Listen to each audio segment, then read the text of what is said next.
Okay, so this is the Battle of Iraq Take 2. I massively screwed up the first time I rolled this because I didn't separate the offshore shots, and they are first strike, so we have to do those first, so I have to redo this battle.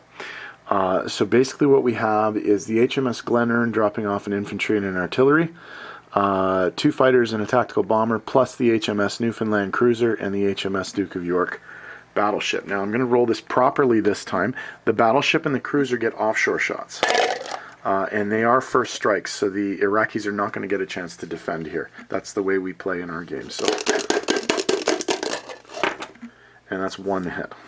Okay, so that will actually negate what happened in the last battle, and he will not, it's not possible really. Well, I suppose theoretically it's still possible, but probably not going to lose a plane this time.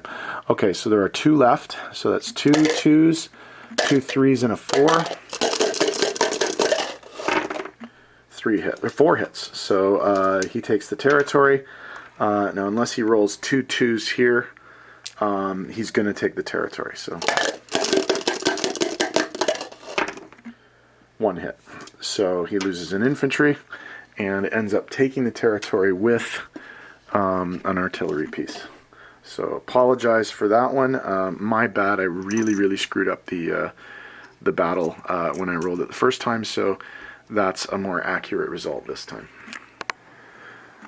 Okay, so the 2 alterations at the end of the UK turn. There is now an artillery unit in Iraq, and Iraq is now under Pacific British control, which will give them, they ended that turn with 26 IPCs, add 2 to that, so they're going to end that turn with 28 IPCs. So again, my apologies, I really screwed that up. Oh, and the other major change is they do save a plane, so instead of having 2 fighters and 2 tactical bombers in Ukraine, they have 3 fighters and 2 tactical bombers in Ukraine. So that's fixed now, and all of the pieces on the board should be correct. Okay, just another correction. This goes all the way back to the US turn. Remember that the US has propaganda, and I forgot to roll it. So they have 70 IPCs, but they're going to add $2. So they have 72 IPCs. Again, my bad. I apologize, and that should fix all the errors on the board before the Canadian, ANZAC, and France turn.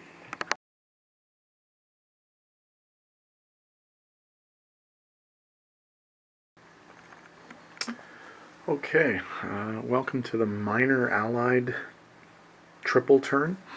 This is Canada, the ANZAC forces, and France. Only Canada and the Aussies have money, so Canada has 19 IPCs to spend. They're going to save 4 IPCs, and they're going to buy a minor factory with 15.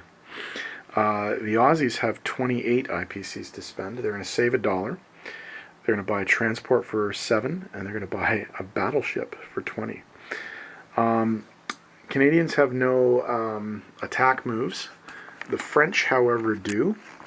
They're going to be sending 2 infantry and a fighter into Tunisia from Algeria to try and wipe out the Italian troops there. And apparently that's going to be a fight to the death, so we'll see what happens there. The Aussies are actually going to be fairly busy over here in the Pacific, so let's map out what they're doing. That should cover everything that they have to do. Okay, first off, they're going to clear out some Navy, and they're going to use naval and air units to do so. The 2 New Zealand fighter planes will be attacking the Japanese transports in C-Zone 43 and C-Zone 35. These are coming from the Celebes Air Base. The Aussie destroyer in C-Zone 44 will be taking out the transport in C-Zone 42. So that clears all of that out of the way. The Aussies will also be attacking amphibiously Java with an infantry and an artillery from New South Wales, and they will be attacking Borneo with 2 infantry from the Celebes and 1 fighter, which can make it because it goes 1, 2, 3, 4, 5, 6. Remember, it's coming from an air base, and the Aussies have long-range aircraft. So it's +1 for the air base and +1 for the long-range aircraft. So the fighter will come along and attempt to help out in that attack. So I believe that's all the attacks. We do have some dice to roll, so some of these are auto kills. I'll get the auto kills out of the way really quickly, and then we'll roll some dice. Okay, Sea Zone 35 off the coast of the Philippines. The New Zealand fighter plane is going up against the Japanese transport Aikoku Maru, and this is an auto kill, so boom. Okay, this is Sea Zone 43 off the coast of Borneo. This is clearing the sea zone in preparation for an amphibious attack. The merchant ship Nana Maru is being auto-killed by a New Zealand fighter, so boom.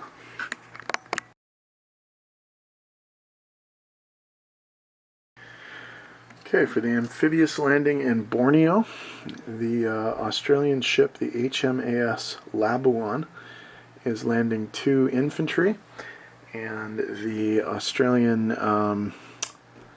Air Force fighter is supporting the attack. So it's 2 1s and a 3 versus a lone Japanese infantry. 2 hits, so island is taken, Japan defends,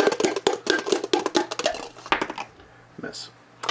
So the ANZAC forces take the island with no casualties and liberate it for the English. Alright, Sea Zone 42 off the coast of Java, clearing the sea zone in preparation for an amphibious landing. The Australian HMAS Vampire destroyer is auto-killing the Nissan Maru transport. So, boom. Okay, for the amphibious assault on Java, the Australian transport, the HMAS Lai, is dropping off an infantry and an artillery. So that's 2 2s. That's a hit, so the territory will be taken regardless. But Japan manages to inflict a casualty on the Aussies, so they take the territory with 1 infantry casualty. Okay, and finally the French attack on Algeria. There's 2 French Foreign Legion infantry and a French fighter. 1 hit. So the Italian artillery is destroyed, but they do get to fire back, and then there's an Italian tank. So 2 and a 3. That's 1 hit. So we're trading 1 for 1 so far. So it's a 1 and a 3 versus a 3. And that's a hit, so they will take the territory. Or they will destroy the unit. They might not take the territory. And they won't take the territory, but they will destroy the unit, and the French plane will fly away. I think. Actually, let me just double check his...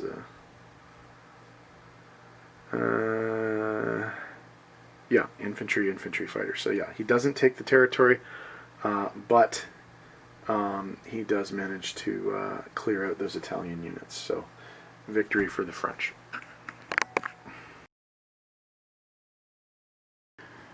Okay, non-combat movements. The Canadians, anticipating some trouble from the Germans over here, are moving all of their forces to their capital in Ottawa. So they're moving 2 infantry, 1 artillery, and 1 tank from Quebec to Ontario. The only other move the Canadians are making is over here. They will be moving their infantry north from Transjordan into Syria, and then of course taking advantage of their bonus of having an infantry in French, or a unit in French territory. The Aussies, meanwhile, are making some moves around the board.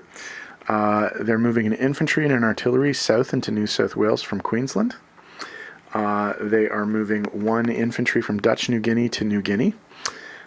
They will be landing the fighter involved in the Sea Zone 35 attack and the fighter involved in the Sea Zone 43 attack back in Queensland. They will be moving the fighter associated with the Borneo attack in Shan State. I think that's it for the Aussies. Okay, the only other moves, France has a couple of moves. They will be moving their remaining destroyer, the last remnants of the French Navy, to join this naval contingent, this British naval contingent in Sea Zone 80. They will also be moving this infantry from French Equatorial Africa into Anglo-Egyptian Sudan, and they will be landing the fighter that participated in the Tunisia attack in Morocco. So let me tidy this up and we'll come back with placement and money.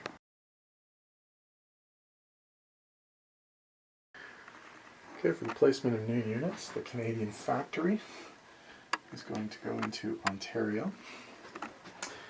And then the Australian naval units are going to go into the only place they can go, Sea Zone 62. So there's a new transport and a battleship. Okay, so money, we do have some changes to make to the board. The Japanese are going to lose a total of 8 IPCs, 4 here and 4 here. And 4 IPCs will go back to the UK Pacific, and 4 will go to the Aussies. So, Japan is at 43. It's going to go down to 35. The Aussies are going to go up from 13 to 17. And the English are going to go from 14 to 18. So, that's the income. So, income, if we come around here, the Canadians are going to receive 7 IPCs in base money. They're going to get a bonus of 3 because they do have a unit in a French territory, and they saved 4 last time. So that's 7, 10. There's going to be 14 IPCs in the Canadian coffers for next turn. The Aussies, meanwhile, collect 17 IPCs base. They have a 5 IPC bonus for controlling Dutch New Guinea plus New Guinea, New Britain, the Solomons. And they also saved an IPC from last time. So they're going to have 17, 18, 23 IPCs to spend next turn. So, disposition of forces. Canadians. In Ontario, they have a new factory, a new small factory. They have a tank, an artillery, and 2 infantry. Over in the Mideast, in Egypt, there is an infantry. And in Syria, there is an infantry. Those are all the Canadian units on the board. French units on the board. In Morocco, there is a fighter. In Egypt, there's an infantry. In Anglo-Egyptian Sudan, there is an infantry. And then over in Sea Zone 80 with the rest of the British Navy, there is 1 French destroyer. Now the Aussies have spread themselves out a little bit in the South Pacific. So let's have a look at what they're up to. In terms of their original holdings, they still have an infantry in New Zealand. In Sea Zone 54, there's a New Zealand cruiser. In Sea Zone 62, there's a brand new Aussie battleship and a transport. In New South Wales, there's an infantry, an artillery, and an anti-aircraft. In Queensland, there's an infantry and an anti-aircraft. Also in Queensland, there are 2 New Zealand fighters. In New Guinea, there's an infantry. In Borneo, there are 2 infantry, and in Sea Zone 43, there's a transport. In Sea Zone 42, there's a transport and a destroyer, and in Java, there's an infantry.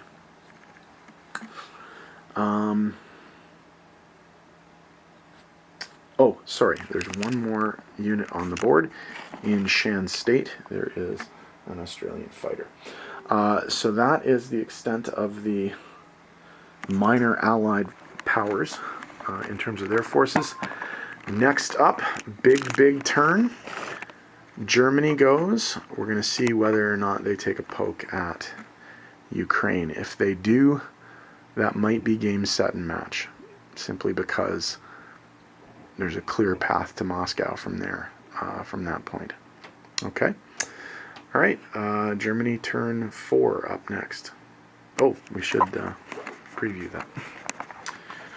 Germany turn 4 is going to be previewed by changing the die to turn 4. Okay. Oops, that's not going to focus. There we go. How's that? All right. Germany turn 4 coming up next.